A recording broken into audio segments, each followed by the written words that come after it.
Welcome to a fireside reading of David Copperfield by Charles Dickens. Chapter 35, Depression. As soon as I could recover my presence of mind, which quite deserted me in the first overpowering shock of my aunt's intelligence, I proposed to Mr. Dick to come round to the chandler's shop and take possession of the bed which Mr. Peggotty had lately vacated. The chandler's shop being in Hungerford Market, and Hungerford Market being a very different place in those days, there was a low wooden colonnade before the door, not very unlike that before the house where the little man and woman used to live in the old weather-glass, which pleased Mr. Dick mightily. The glory of lodging over this structure would have compensated him, I dare say, for many inconveniences. But as there were really few to bear beyond the compound of flavours I've already mentioned, and perhaps the want of a little more elbow room, he was perfectly charmed with his accommodation. Mrs. Crupp had indignantly assured him that there wasn't room to swing a cat there, but as Mr. Dick justly observed to me, sitting down on the foot of the bed, nursing his leg, "You know, Trotwood, I don't want to swing a cat. I never do swing a cat. Therefore, what does that signify to me?"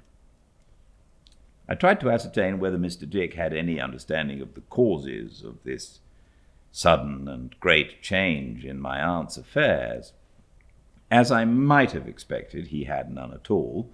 The only account he could give of it was that my aunt had said to him the day before yesterday, "Now, Dick, are you really and truly the philosopher I take you for?" That then he had said, yes, he hoped so. That then my aunt had said, "Dick, I am ruined." That then he had said, "Oh, indeed." That then my aunt had praised him highly, which he was glad of, and that then they had come to me and had bottled porter and sandwiches on the road. Mr. Dick was so very complacent, sitting on the foot of his bed, nursing his leg, and telling me this with his eyes wide open and a surprised smile, that I am sorry to say I was provoked into explaining to him that ruin meant distress, want, and starvation. But I was soon bitterly reproved for this harshness by seeing his face turn pale, and tears course down his lengthened cheeks, while he fixed upon me a look of such unutterable woe that it might have softened a far harder heart than mine. I took infinitely greater pains to cheer him up again than I had taken to depress him, and I soon understood, as I ought to have known at first, that he had been so confident merely because of his faith in the wisest and most wonderful of women, and his unbounded reliance on my intellectual resources. The latter, I believed, he considered a match for any kind of disaster not absolutely mortal. "What can we do, Trotwood?" said Mr. Dick. "There's the memorial." "To be sure there is," said I, "but all we can do just now, Mr. Dick, is to keep a cheerful countenance and not let my aunt see that we are thinking about it." He assented to this in the most earnest manner, and implored me, if I should see him wandering an inch out of the right course, to recall him by some of those superior methods which were always at my command. But I regret to state that the fright I had given him proved too much for his best attempts at concealment. All the evening his eyes wandered to my aunt's face with an expression of the most dismal apprehension, as if he saw her growing thin on the spot. He was conscious of this, and put a constraint upon his head, but his keeping that immovable and sitting rolling his eyes like a piece of machinery did not mend the matter at all. I saw him look at the loaf at supper, which happened to be a small one, as if nothing else stood between us and famine. And when my aunt insisted on his making his customary repast, I detected him in the act of pocketing fragments of his bread and cheese. I have no doubt for the purpose of reviving us with those savings when we should have reached an advanced stage of attenuation. My aunt, on the other hand, was in a composed frame of mind, which was a lesson to all of us, to me, I'm sure. She was extremely gracious to Peggotty, except when I inadvertently called her by that name, and, strange as I knew she felt in London, appeared quite at home. She was to have my bed, and I was to lie in the sitting-room to keep guard over her. She made a great point of being so near the river in case of a conflagration, and I suppose really did find some satisfaction in that circumstance. "Trot, my dear," said my aunt, when she saw me making preparations for compounding her usual night draught. "No." "Nothing, aunt?" "Not wine, my dear. Ale." "But there is wine here, aunt, and you always have it made of wine." "Keep that in case of sickness," said my aunt. "We mustn't use it carelessly, Trot. Ale for me, half a pint." I thought Mr. Dick would have fallen insensible. My aunt being resolute, I went out and got the ale myself. As it was growing late, Peggotty and Mr. Dick took that opportunity of repairing to the chandler's shop together. I parted from him, poor fellow, at the corner of the street, with his great kite at his back, a very monument of human misery. My aunt was walking up and down the room when I returned, crimping the borders of her nightcap with her fingers. I warmed the ale and made the toast on the usual infallible principles. When it was ready for her, she was ready for it, with her nightcap on and the skirt of her gown turned back on her knees. "My dear," said my aunt, after taking a spoonful of it, "it's a great deal better than wine. Not half so bilious." I suppose I looked doubtful, for she added, "Tut, tut, child, if nothing worse than ale happens to us, we are well off." "I should think so myself, aunt, I'm sure," said I. "Well then, why don't you think so?" said my aunt. "Because you and I are very different people," I returned. "Stuff and nonsense, Trot," replied my aunt. My aunt went on with a quiet enjoyment in which there was very little affectation, if any, drinking the warm ale with a teaspoon and soaking her strips of toast in it. "Trot," said she, "I don't care for strange faces in general, but I rather like that Barkis of yours, do you know?" "It's better than £100 to hear you say so," said I. "It's a most extraordinary world," observed my aunt, rubbing her nose. "How that woman ever got into it with that name is unaccountable to me. It would be much more easy to be born Jackson, or something of that sort, one would think." "Perhaps she thinks so too. It's not her fault," said I. "I suppose not," returned my aunt, rather grudging the admission, "but it's very aggravating. However, she's Barkis now, that's some comfort. Barkis is uncommonly fond of you, Trot." "There is nothing she would leave undone to prove it," said I. "Nothing, I believe," returned my aunt. "Here, the poor fool has been begging and praying about handing over some of her money because she has got too much of it. A simpleton."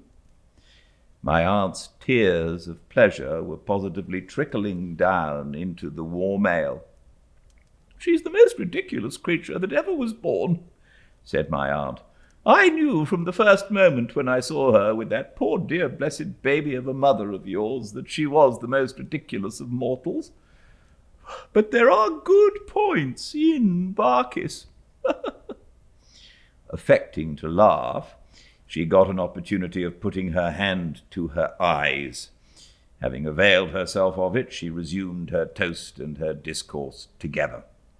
"Ah, mercy upon us," sighed my aunt. "I know all about it, Trot. Barkis and myself had quite a gossip while you were out with Dick. I know all about it. I don't know where these wretched girls expect to go to, for my part. I wonder they don't knock out their brains against mantelpieces," said my aunt, an idea which she probably got suggested to her by her contemplation of mine. "Poor Emily," said I. "Oh, don't talk to me about poor," returned my aunt. "She should have thought of that before she caused so much misery. Give me a kiss, Trot. I am sorry for your early experience." As I bent forward, she put her tumbler on my knee to detain me and said, "Oh, Trot, Trot. And so you fancy yourself in love, do you?" "Fancy, Aunt?" I exclaimed, as red as I could be. "I adore her with all my soul." "Dora, indeed," returned my aunt. "And you mean to say the little thing is very fascinating, I suppose?" "My dear aunt," I replied, "no one can form the least idea what she is." "Ah." "And not silly," said my aunt. "Silly, aunt?" I seriously believe it had never once entered my head for a single moment to consider whether she was or not. I resented the idea, of course, but I was in a manner struck by it as a new one altogether. "Not light-headed," said my aunt. "Light-headed, aunt?" I could only repeat this daring speculation with the same kind of feeling with which I had repeated the preceding question. "Well, well," said my aunt, "I only ask. I don't depreciate her. Poor little couple. And so you think you were formed for one another, and are to go through a party, supper, table kind of life with two pretty pieces of confectionery, do you, Trot?" She asked me this so kindly, and with such a gentle air, half playful and half sorrowful, that I was quite touched. "We are young and inexperienced, aunt, I know," I replied, "and I dare say we say and think a good deal that is rather foolish, but we love one another truly, I'm sure. If I thought Dora could ever love anybody else or cease to love me, or that I could ever love anybody else or cease to love her, I don't know what I should do. Go out of my mind, I think." "Ah, Trot," said my aunt, shaking her head and smiling gravely. "Blind, blind, blind." "Someone that I know, Trot," my aunt pursued after a pause, "though of a very pliant disposition, has an earnestness of affection in him that reminds me of poor baby. Earnestness is what that somebody must look for to sustain him and improve him, Trot. Deep, downright, faithful earnestness." "If you only knew the earnestness of Dora, aunt," I cried. "Oh, Trot," she said again, "blind, blind." And without knowing why, I felt a vague unhappy loss or want of something overshadow me like a cloud. "However," said my aunt, "I don't want to put two young creatures out of conceit with themselves, or to make them unhappy, so though it is a girl and boy attachment, and girl and boy attachments very often, mind, I don't say always, come to nothing. Still, we'll be serious about it and hope for a prosperous issue one of these days. There's time enough for it to come to anything." This was not, upon the whole, very comforting to a rapturous lover, but I was glad to have my aunt in my confidence, and I was mindful of her being fatigued. So I thanked her ardently for this mark of her affection, and for all her other kindnesses toward me. And after a tender good night, she took her nightcap into my bedroom. How miserable I was when I lay down. How I thought and thought about my being poor in Mr. Spenlow's eyes, about my not being what I thought I was when I proposed to Dora, about the chivalrous necessity of telling Dora what my worldly condition was and releasing her from her engagement if she thought fit, about how I should contrive to live during the long term of my articles when I was earning nothing, about doing something to assist my aunt and seeing no way of doing anything, about coming down to have no money in my pocket and to wear a shabby coat and to be able to carry Dora no little presents and to ride no gallant greys and to show myself in no agreeable light. Sordid and selfish as I knew it was, and as I tortured myself by knowing that it was, to let my mind run on my own distress so much, I was so devoted to Dora that I could not help it. I knew that it was base in me not to think more of my aunt and less of myself. But so far, selfishness was inseparable from Dora, and I could not put Dora on one side for any mortal creature. How exceedingly miserable I was that night. As to sleep, I had dreams of poverty in all sorts of shapes, but I seemed to dream without the previous ceremony of going to sleep. Now I was ragged, wanting to sell Dora matches, 6 bundles for a halfpenny. Now I was at the office in a nightgown and boots, remonstrated with by Mr. Spenlow on appearing before the clients in that airy attire. Now I was hungrily picking up the crumbs that fell from old Tiffy's daily biscuit, regularly eaten when St. Paul struck 1. Now I was hopelessly endeavoring to get a license to marry Dora, having nothing but one of Uriah Heep's gloves to offer in exchange, which the whole Commons rejected. And still more or less conscious of my own room, I was always tossing about like a distressed ship in a sea of bedclothes. My aunt was restless too, for I frequently heard her walking to and fro. 2 or 3 times in the course of the night, attired in a long flannel wrapper in which she looked 7 feet high, she appeared like a disturbed ghost in my room and came to the side of the sofa on which I lay. On the first occasion I started up in alarm to learn that she inferred from a particular light in the sky that Westminster Abbey was on fire, and to be consulted in reference to the probability of its igniting Buckingham Street in case the wind changed. Lying still after that, I found that she sat down near me, whispering to herself, "Poor boy." And then it made me 20 times more wretched to know how unselfishly mindful she was of me, and how selfishly mindful I was of myself. It was difficult to believe that a night so long to me could be short to anybody else. This consideration set me thinking of an imaginary party where people were dancing the hours away until that became a dream too, and I heard the music incessantly playing one tune and saw Dora incessantly dancing one dance without taking the least notice of me.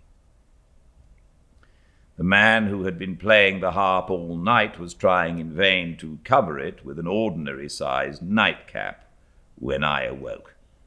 Or I should say rather that I left off trying to go to sleep and saw the sun shining in through the window at last. There was an old Roman bath in those days at the bottom of one of the streets out of the Strand, it may be there still, in which I have had many a cold plunge. Dressing myself as quietly as I could and leaving Peggotty to look after my aunt, I tumbled head foremost into it and then went for a walk to Hampstead.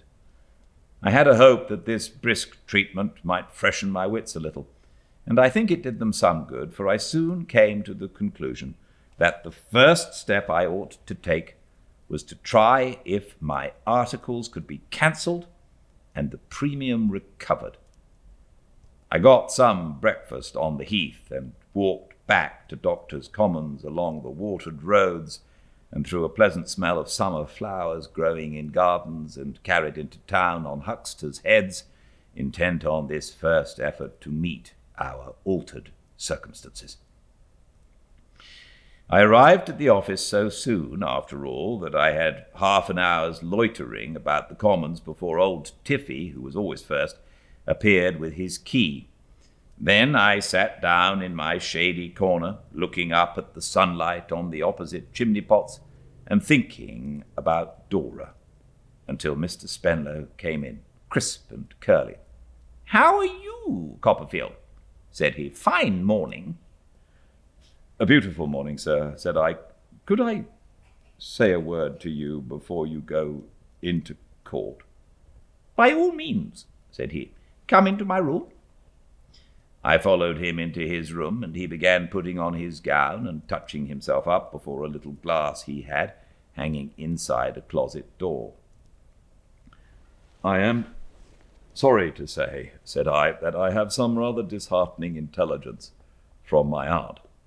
"No," said he. "Dear me, not paralysis, I hope." "It has no reference to her health, sir," I replied. "She has met with some large losses. In fact, she has very little left indeed."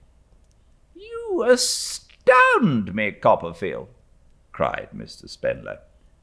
I shook my head. "Indeed, sir," said I, "her affairs are so changed that I wished to ask you whether it would be possible, at a sacrifice on our part of some portion of the premium, of course," I put this in on the spur of the moment, warned by the blank expression of his face, "to cancel my articles."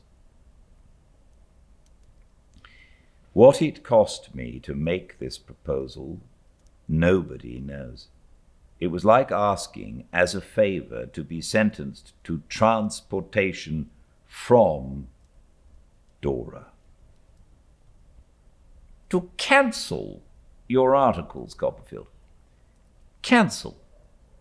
I explained with tolerable firmness that I really did not know where my means of subsistence were to come from unless I could earn them for myself. I had no fear for the future, I said, and I laid great emphasis on that, as if to imply that I should still be decidedly eligible for a son-in-law one of these days. But for the present I was thrown upon my own resources. "I am extremely sorry to hear this, Copperfield," said Mr. Spenlow. "Extremely sorry. It is not usual to cancel articles for any such reason.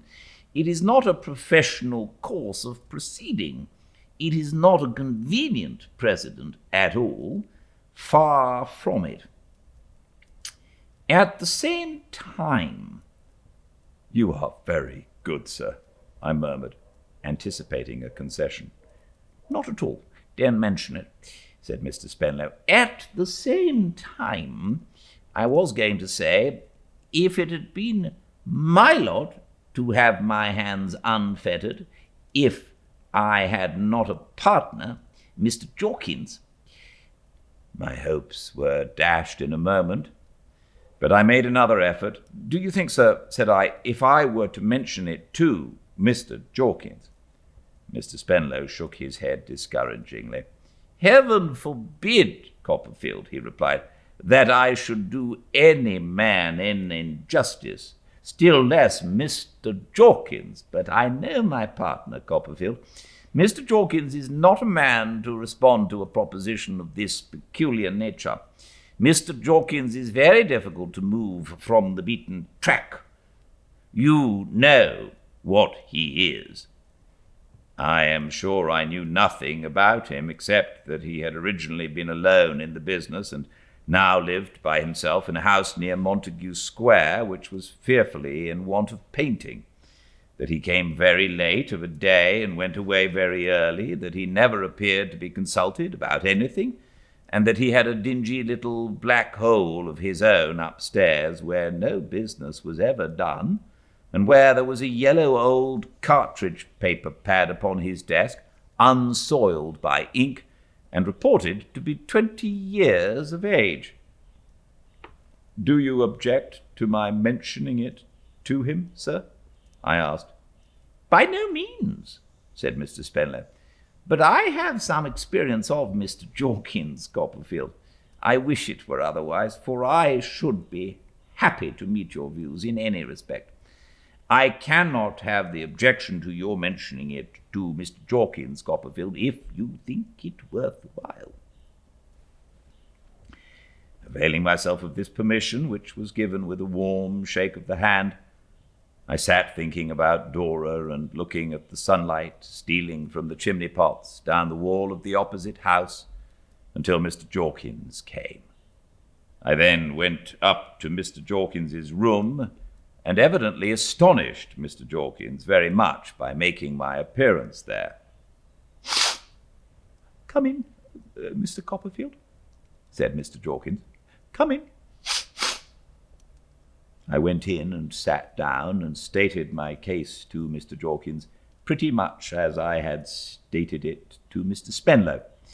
Mr. Jorkins was not by any means the awful creature one might have expected, but a large, mild, smooth-faced man of 60, who took so much snuff that there was a tradition in the Commons that he lived principally on that stimulant, having little room in his system for any other article of diet.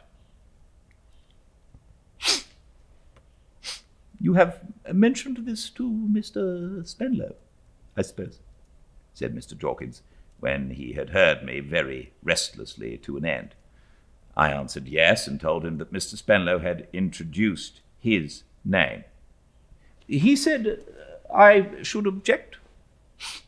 asked Mr. Jorkins. I was obliged to admit that Mr. Spenlow had considered it probable. "I am sorry to say, Mr. Copperfield, I can't advance your object," said Mr. Jorkins nervously.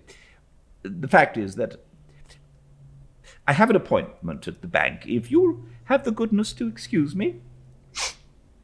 With that he rose in a great hurry and was going out of the room when I made bold to say that I feared then there was no way of arranging the matter.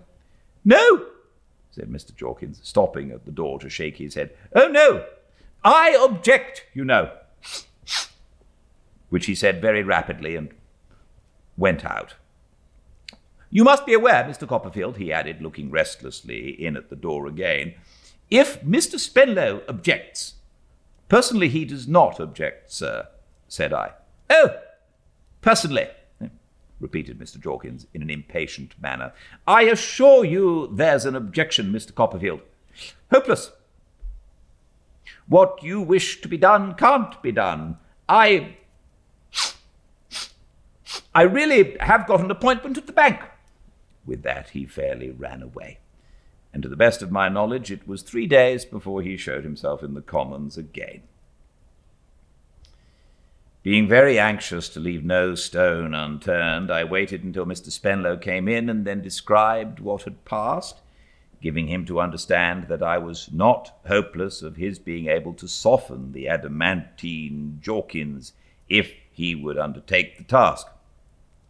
"Copperfield," returned Mr. Spenlow, with a gracious smile, "you have not known my partner, Mr. Jorkins, as long as I have.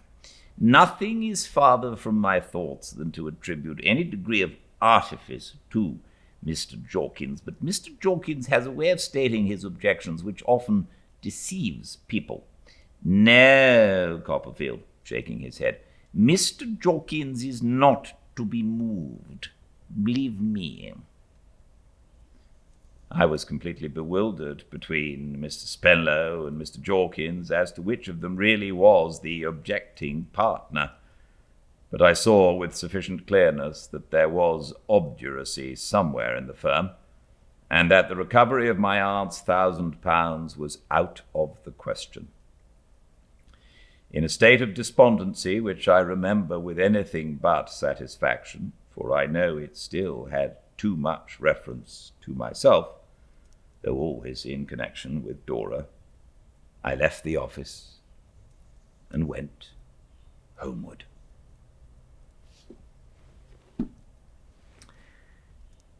Thank you so much for joining me. That's the first part of this chapter. We continue with the second part live at 5 Pacific at Fireside Reading on Instagram tomorrow. All chapters uploaded to the YouTube channel, Fireside Reading, as quickly as I can. I hope you're all very well, and I hope you all stay well until I see you very soon. Good night.